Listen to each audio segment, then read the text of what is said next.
My name's Erica. Grew up poor, which meant you either got tough or got left behind. My family wasn't much, just me, Ma, and Pa. We scraped by in a cramped house, the walls thin as paper. Early on, Ma put a needle in my hand, saying, "Stitch your own path, girl." And so I did. School was just the place I waited till I could get back to sewing. Teachers talked about math and history, but my mind was on fabrics and patterns. By 15, I was mending jeans and jackets for folks in the neighborhood. Life took a real turn when I met Tom. He was the cousin of my best bud, Sarah. I remember that day clear as crystal. We were at Sarah's family barbecue, and he was there, flipping burgers and laughing loud enough to scare the birds. "Hey, Erica." Sarah waved me over, a big grin on her face. "Come meet my cousin, Tom. He's been dying to meet the girl who fixed his favorite jacket." Tom wiped his hands on his apron and reached out. "That was you? Hell, you saved my life with that fix." I laughed, brushing a loose strand of hair from my face. "It was just a few stitches." "A few stitches," she says. Tom chuckled, giving me a look like I just pulled a rabbit out of a hat. "You're too modest, Erica." We hit it off straight away. He was easygoing, the kind of guy who'd give you the shirt off his back and make a joke while doing it. The more we talked, the more I liked him. He was genuine, a rare thing in this world. Tom was a truck driver, always on the road. Said it was lonely sometimes, watching the world through a windshield with no one to share the view. "It's just me and the long haul, but I'd love someone to come back to," he admitted one evening, the sunset making shadows dance on his face. Tom was the kind of man who never said no, especially to his family. He'd often joke about it, saying how his big sister Linda got everything she ever wanted from him. "She's got me wrapped around her finger, but don't you worry, Erica. I've got plenty of yes left for you." I'd roll my eyes and jab back, "Better save the best ones for me, Tom." He'd laugh and pull me close, and in those moments, I knew we were right for each other. He was kind and a pushover for sure, but me? I was the punchy one, and together, we balanced out just right. Love hit fast, and we married just as quickly. It felt right, like stepping into a story that was meant just for us. Life with Tom was never dull, even when the road took him away more often than I liked.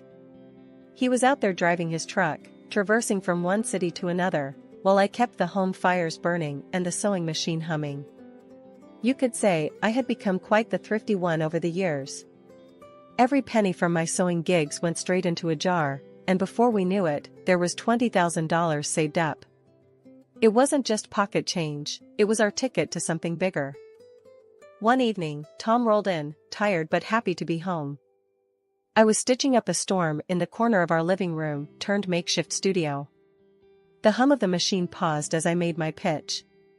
"Tom, what if we stop just making ends meet and start planning to get ahead? I've been saving up. We've got enough to put down on a new truck." Tom, who was halfway through a sandwich, stopped and looked up. "You serious, Erica? That's a lot of dough. You've been stashing away that much?" "Yeah, and it's just sitting there. Imagine if you could run your own gigs, choose your routes. We could pay off the lease with the extra jobs you take." He set his sandwich down, wiping his hands on his jeans, his brain ticking over. Could work. I'm sick of hauling for pennies for the other guy. Running my own show could mean real money. So, we did it. We found a decent truck, not the newest model, but reliable enough to handle the long hauls Tom was planning. The day we went to look at it, Tom was like a kid in a candy store, checking every part, talking shop with the dealer so I barely kept up. "Erica, she's solid, good mileage, engines in top shape. We take care of her, she'll take care of us," he said, his eyes not leaving the truck. I nodded, trusting his judgment. "Let's do it then. Let's buy our future." And we did. Papers signed, handshakes exchanged, and the keys were in his hand. Tom got his license sorted out for the new routes we'd scoped out, and soon he was taking orders for intercity trips. Money was tight at first, every cent counted even more than before. But Tom was pulling in enough jobs to keep us on track with the lease payments. Meanwhile, I didn't sit idle. My sewing had turned from a side hustle into a serious business. Enough so, that 3 years down the line, I opened my own small studio. It wasn't much, just a little space I rented out on the main street. The start was rocky, clients trickling in slow. But I kept at it, word of mouth started doing its thing, and my little studio began to see regulars. It was another 2 years of hustle, but finally, things smoothed out. The studio was bringing in a stable income, and we made the last payment on the truck. All that money we used to pour into the lease? Now it was ours to keep. One night, over a quiet dinner, Tom and I decided it was time for the next big step. We've been doing good, Tom. Really good. Maybe it's time we thought about getting a place of our own.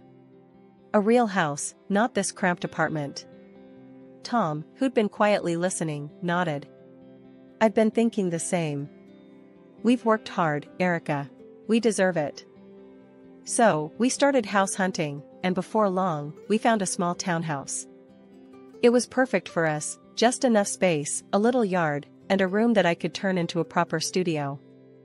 We moved in, and it felt like a fresh start. Everything we'd worked for was finally coming together. After we settled into our new townhouse, Tom and I decided it was high time we took a break. We packed up and headed out to visit his mom, who lived a few cities over. Since Tom's dad passed, his mom had been living with his sister, Linda, and her 2 kids. Tom's mom was a sweet lady, always had been good to me. But Linda, well, that's another story. She and I never really saw eye to eye. Something about the way I came up, made my own way, she didn't like it, always hinting that I was just lucky. We pulled up to their house, a cozy little place with toys scattered across the front yard. Tom's mom greeted us with hugs and homemade cookies, her warmth a comforting blanket. But Linda, she just nodded, her smile tight, eyes scanning us like we were pages in a book she didn't want to read. Dinner was tense from the get-go. Linda cooked, which I made sure to compliment, but you could cut the tension with a knife. As we sat down, the small talk fluttered around, never landing anywhere substantial until Linda, stirring her drink, turned to me. So, Erica, how's that little sewing business of yours? Making good money? Her tone was casual, but her eyes were sharp, prodding. I paused, fork in midair. It's a studio, Linda, and it's doing well, thanks. And Tom's trucking? I bet that's bringing in plenty, huh? She was leaning in now, her voice a mix of curiosity and something darker. I set my fork down, my appetite waning. Linda, I don't think it's very polite to dig into people's finances at the dinner table. I tried to change the subject, asked about her kids, her life. But Linda was like a dog with a bone, wouldn't let it go. The evening spiraled from there, her questions peppering the air until I couldn't take another bite. I think I'm full, I said abruptly, pushing my chair back. Thanks for dinner.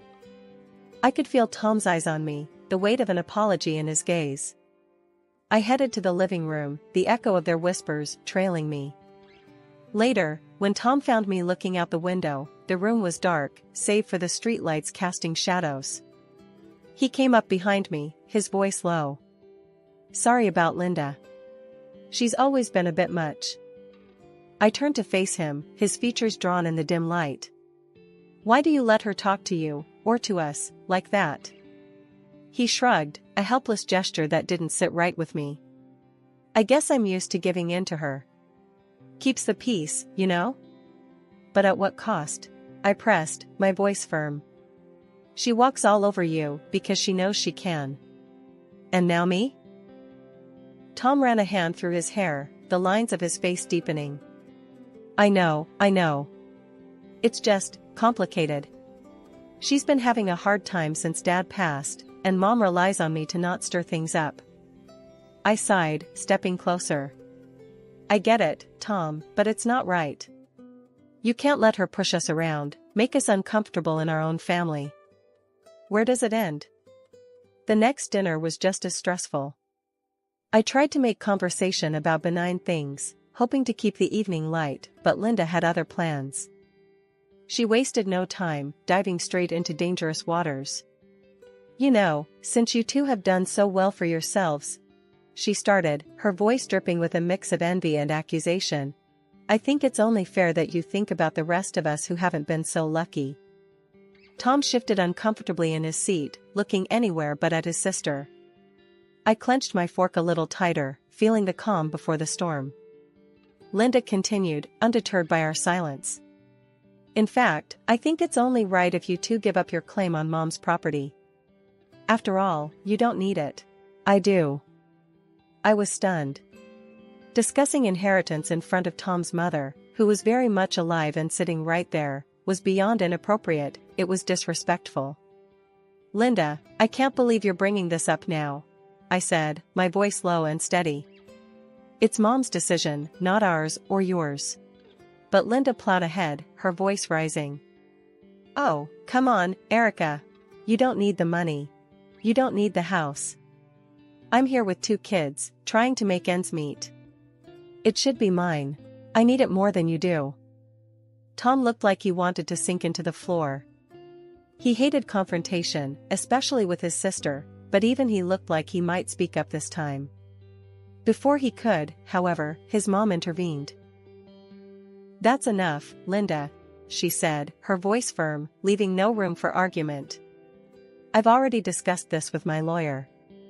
The house will go to you and the children, and the money I've saved will go to Tom. That's final." Linda's face turned a shade of red I hadn't seen before. "But the house is old.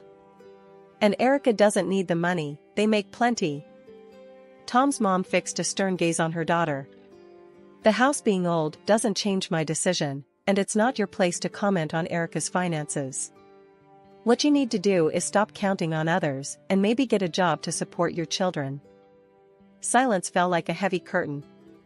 Linda, mouth snapped shut and cheeks burning, didn't utter another word. Dinner ended quietly, and the rest of the evening passed with minimal interaction.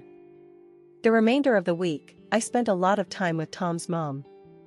The day we were leaving, she pulled me aside, handing me a small, ornate box. "This has been in the family for years," she said, her eyes locking onto mine. "It's filled with coins from different countries. I've added to it over the years. I want you to have it, to remember me by." I was touched, unsure what to say. "Thank you, I will cherish it. Study them when I'm gone," she added, a hint of mystery in her tone. "There's more to them than meets the eye." We hugged, a long, tight embrace that said everything words couldn't. It had been a month since our last, somewhat strained, visit to see Tom's mom. Life had slipped back into its normal rhythm, Tom returning from a long haul on the road and me buried in fabric and threads at my studio, rushing to meet an urgent order. That ordinary afternoon shattered with a single phone call. Tom answered his phone, his face draining of color as he listened. "Linda?" His voice was tight, worried. After a pause, his shoulders slumped. "Oh, no. Okay, I'll be there." He hung up, looking lost. "What happened?" I asked, my heart sinking at his expression. "It's Mom. She passed away," Tom managed, his voice barely a whisper. I felt a chill run down my spine. "I'm so sorry, Tom. When's the funeral?" "Tomorrow," he replied, the word heavy between us. "Tomorrow? That's so soon. Why didn't Linda tell us sooner?" I frowned, concern lacing my tone. Tom shook his head, just as confused and frustrated. Before he could respond, I snatched the phone from the table and dialed Linda back, my pulse racing with a mix of anger and dread. "Linda, why are we only hearing about this now? And why so rushed?" I demanded as soon as she picked up. "Erica, this really isn't your concern. I've been too upset, and we're trying to respect Mom's wishes," Linda snapped, her voice cold. "And what wishes are those?" I pushed, needing to understand her hurried decisions. "Mom said only blood relatives should attend the funeral. That's why we're keeping it small. Just family, not you." Linda explained, a bit too quickly. Tom, overhearing the conversation, gently interjected. If that's what Mom wanted, then we should respect her wishes. I'll go alone. Linda's response was almost too quick. Yes, that's best. I'll see you soon, Tom. After hanging up, the silence in our home was stifling. I helped Tom pack, folding his clothes quietly, my mind racing with doubts about Linda's intentions. Despite my misgivings, I booked Tom's train ticket online, each click a reminder of the distance this situation was putting between us. He hugged me, tight and long, then stepped out into the fading light of day. I watched as he drove off, feeling a mix of sorrow for his loss and irritation at Linda's vague explanations and hurried arrangements. The quiet in the house was heavy, the kind that weighs on you, makes every little noise seem louder. I couldn't shake the sinking feeling in my gut. Why hadn't his mom wanted me at the funeral?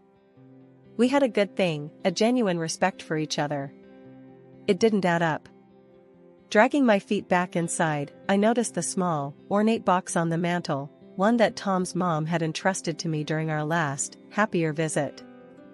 I sat down, the box in my lap, my fingers tracing the intricate patterns carved into the wood before I finally opened it.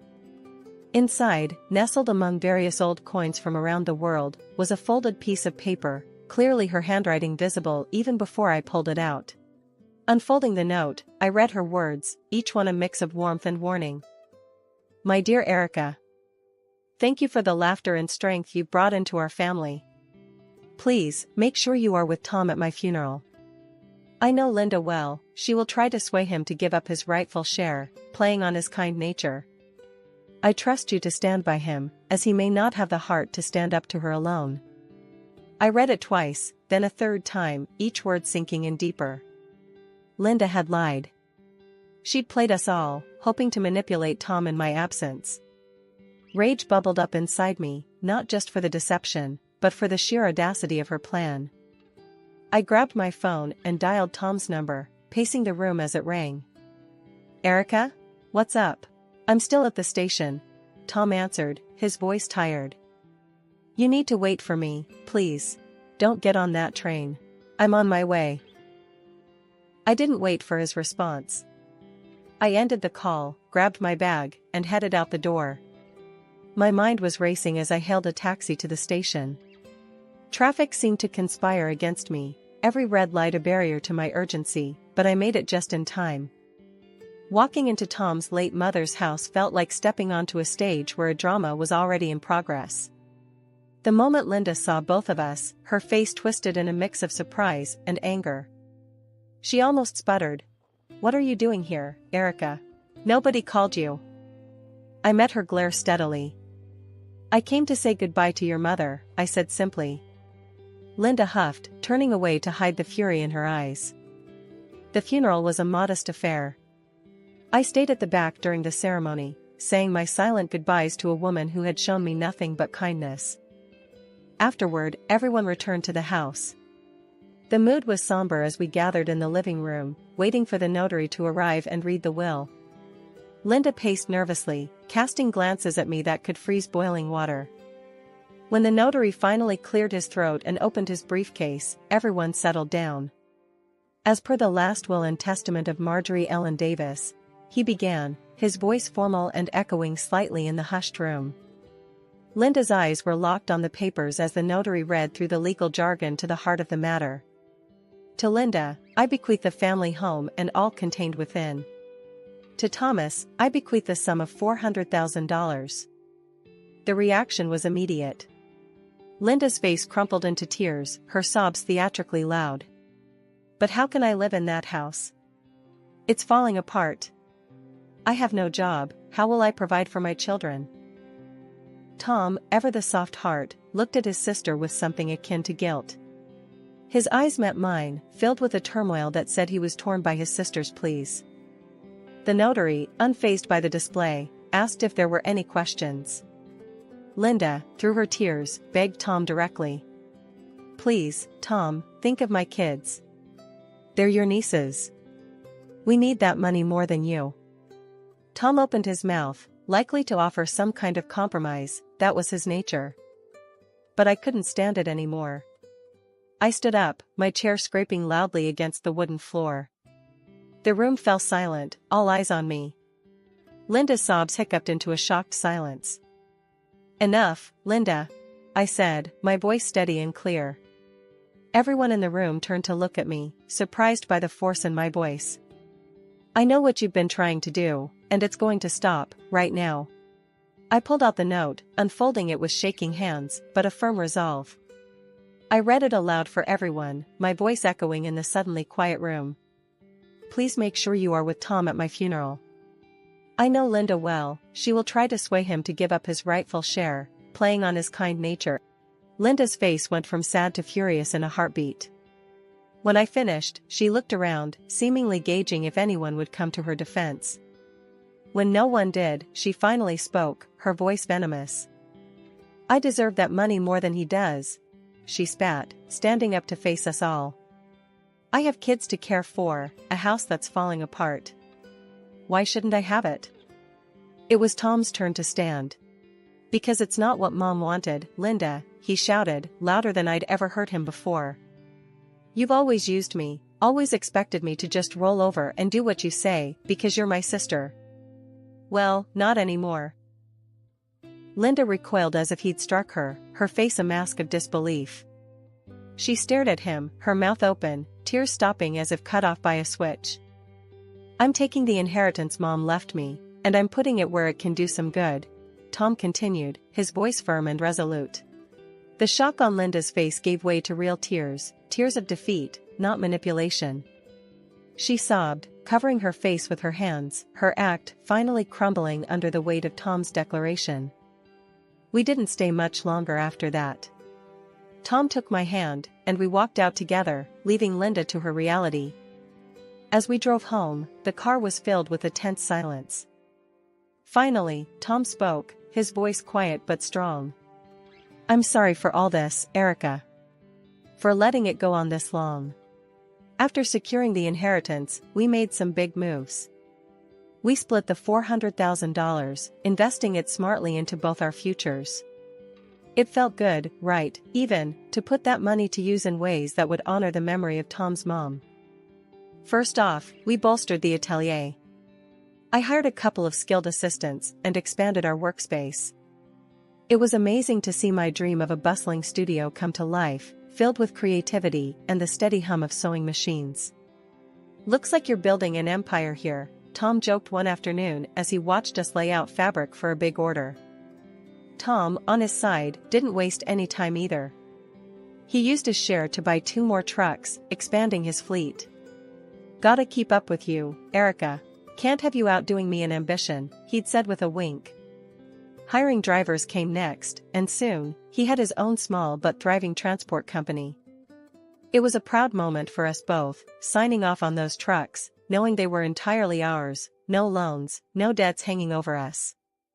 Speaking of debts, we finally paid off the mortgage on our townhouse. Passing that last check across the bank manager's desk felt like lifting a weight off our shoulders. "All ours now," Tom had murmured as we walked back to the car, his arm snug around my shoulders. Life settled into a comfortable rhythm after that. Our businesses were doing well, which meant we could take a bit more time to enjoy the little things. Long walks in the evening, weekend getaways when we could squeeze them in, and plenty of quiet nights at home, just enjoying each other's company. But it wasn't just business thriving in our lives. Recently, we got some news that added a whole new layer of excitement. Turns out, I'm pregnant. The day I found out, I couldn't wait for Tom to get home. I paced around the kitchen, the positive test clutched in my hand, waiting to drop the bombshell. When he finally walked in, I blurted it out before he could even take his coat off. "Tom, we're going to have a baby." He froze, then broke into the biggest grin I've ever seen. "Really? We're going to be parents?" His voice was a mix of disbelief and joy. "Yeah, we are," I said, laughing as he swept me up into his arms, spinning me around in pure happiness. As for Linda, well, we haven't had much contact with her. Last we heard, she'd had to find a job to support herself and the kids. It's tough, but maybe it's for the best. Learning to stand on her own might do her some good, I figure. It's funny how life works out. There were times when I thought we'd never see the end of the turmoil. Now, here we are, our lives full and expanding like my belly, new beginnings that feel just right. We've got plans, big ones, for our family and our businesses. And whatever comes, I know we'll handle it, together. Because that's what we do best.